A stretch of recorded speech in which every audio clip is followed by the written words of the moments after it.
Hola a todos, en este último vídeo de esta serie del tema 6 os voy a enseñar cómo validar un formulario de una forma bastante elegante y sencilla en WPF, en C#. Bueno,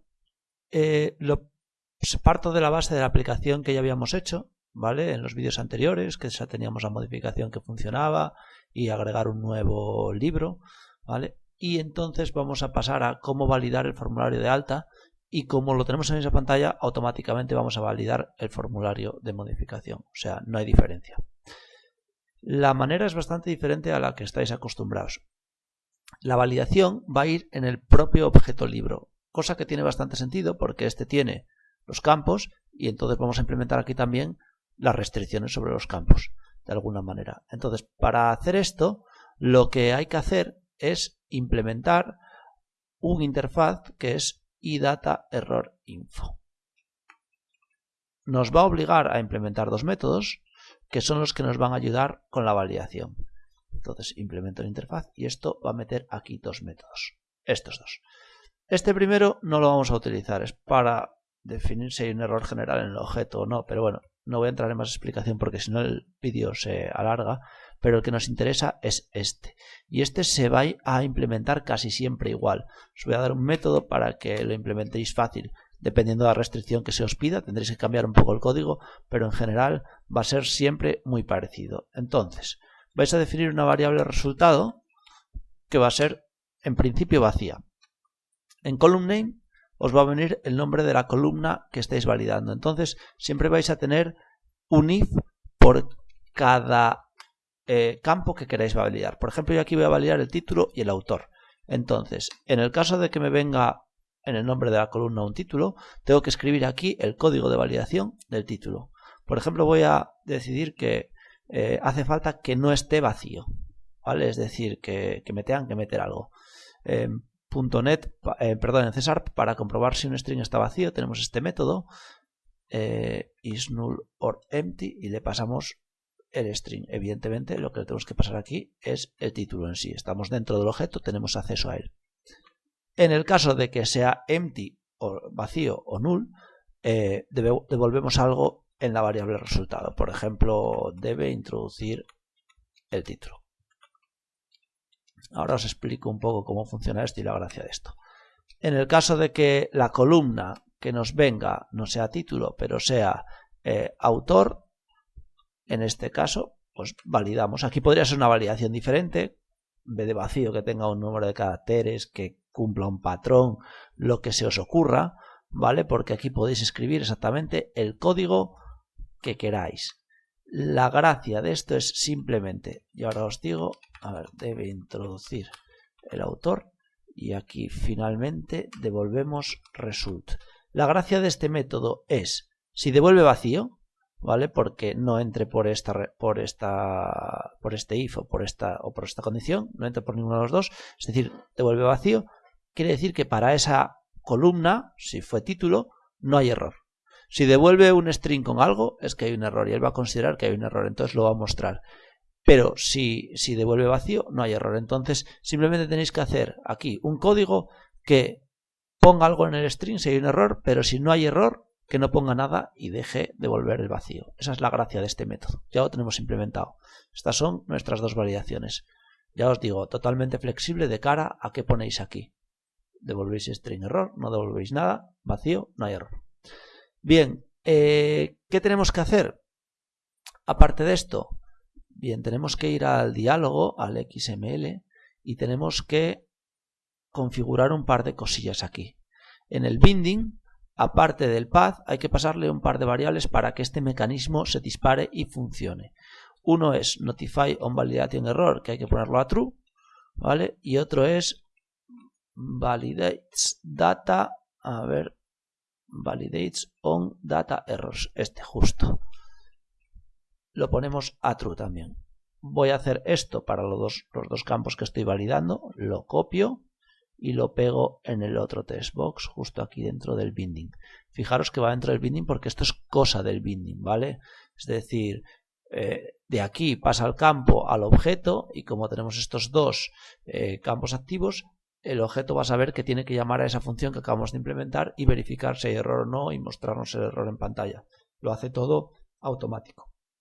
Vamos directamente a probar esto para ver si funciona. Y si le doy a iniciar directamente, voy a ir por ejemplo a nuevo, vemos que automáticamente saltaron los errores. Si yo aquí escribo cambio, el error se va, ¿vale? Entonces esto funciona perfectamente, me está marcando el error. Me gustaría hacer algo más, y es que claro, que el botón aceptar esté activado o desactivado según, pues ahora mismo debería estar desactivado. Cuando yo relleno los dos debería estar activo. ¿Cómo hacemos esto? Pues de una manera también bastante elegante, en mi opinión. Lo que hay que hacer es definir aquí una función extra que se va a llamar, ahora os explico, vale, tengo que pararlo. Eso es, lo paro, voy a quitar esto para que haya más espacio. Justo en cada uno de los componentes definimos una función de este tipo. Esta sí que es siempre igual, o sea, la podéis copiar y pegar, porque tampoco tiene mucho misterio. Os lo explico, definimos esta función aquí. Esta función se va a llamar cada vez que cambie el estado del error de cada uno de los dos componentes. Y ahora vamos a ver cómo la implementamos. Aquí abajo la podemos poner y la función tiene esta pinta. Tiene que llamarse igual que pusimos en el otro lado. Eso es.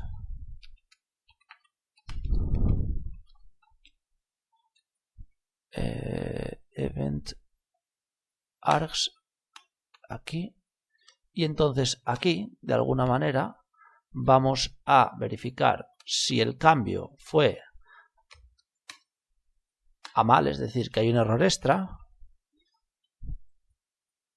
Event action. O sea, se añadió un error. Entonces vamos a llevar una cuenta de los errores que hay. Este código ya os digo que es siempre igual. Me declaro aquí un int privado, errores, y aquí simplemente le sumo un error, ¿vale? Si se añadió un error, se lo sumo.